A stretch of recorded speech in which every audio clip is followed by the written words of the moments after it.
Hi dear viewers, I am Abdullah and you are watching English with Abdullah.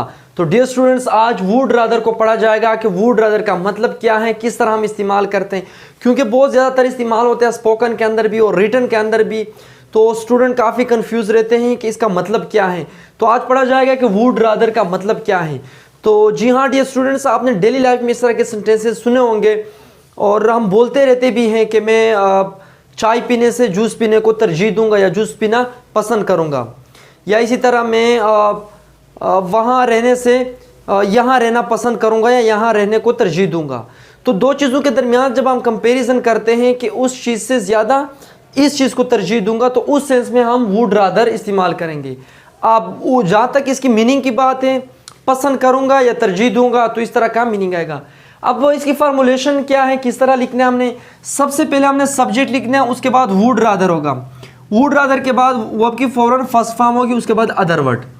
ये एक verb की first form और other word हुआ, फिर दरमियान में आपने देन इस्तेमाल करना होगा। देन के बाद वर्ब की first form plus other word. ये मैंने इसलिए लिखा कि यहाँ पे देन लिखा हुआ है, देन से पहले भी वर्ब की फर्स्ट फॉर्म लिखी हुई है और बाद में भी लिखी हुई है। अब दो चीज़ों के दरमियान जिस तरह मैंने कहा कि कंपैरिजन होती है कि उस चीज़ से ज़्यादा मैं इस चीज़ को तरजीह दूंगा या पसंद करूंगा। जो चीज़ हम पसंद करते हैं, तरजीह देते हैं, वो यहाँ पे लिखेंगे, सब्जेक्ट वुड रादर यहाँ पे लिखेंगे। उसके बाद जिस चीज़ से तरजीह देते हो, देन मतलब ये है कि दो चीज़ें होंगी और दूसरी चीज़ से ज़्यादा जो चीज़ पसंद होगी वो यहाँ पे होगी और फिर दूसरी चीज़ यहाँ पे होगी। जुमला है कि आपसे बात करने से मैं अपनी स्टडी को तरजीह दूंगा। तो ये किस तरह होगा, जिस तरह मैंने कहा फार्मूले के मुताबिक। तो मैं यहाँ पे लिखूंगा कि आई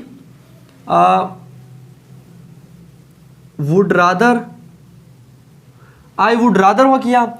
उसके बाद वर्ब की फर्स्ट फॉर्म होगी आई वुड रादर स्टडी, मतलब मैं स्टडी को तरजीह दूंगा। I would rather study than talk to you. आप लिख सकते हो देन टॉक टू, मतलब ये है कि आपसे बात करने के बजाय या आपसे बात करने से मैं ज़्यादा जो तरजीह दूंगा या पसंद करूंगा वो अपनी स्टडी को पसंद करूंगा। इसी तरह मैं लिखता हूं कि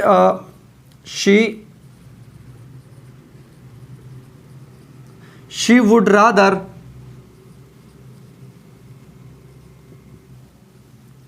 rather learn English.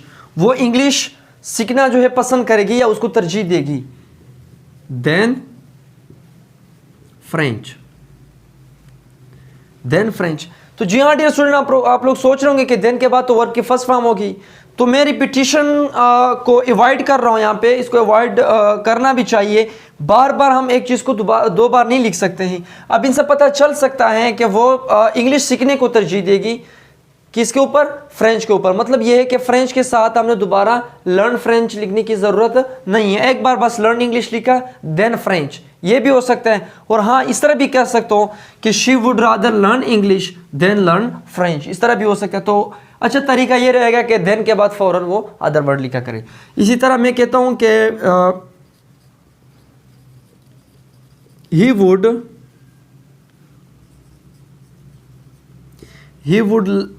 rather live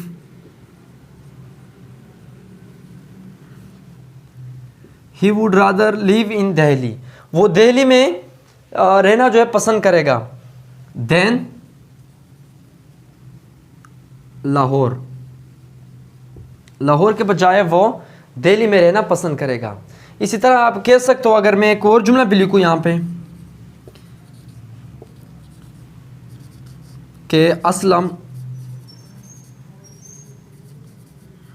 Aslam would rather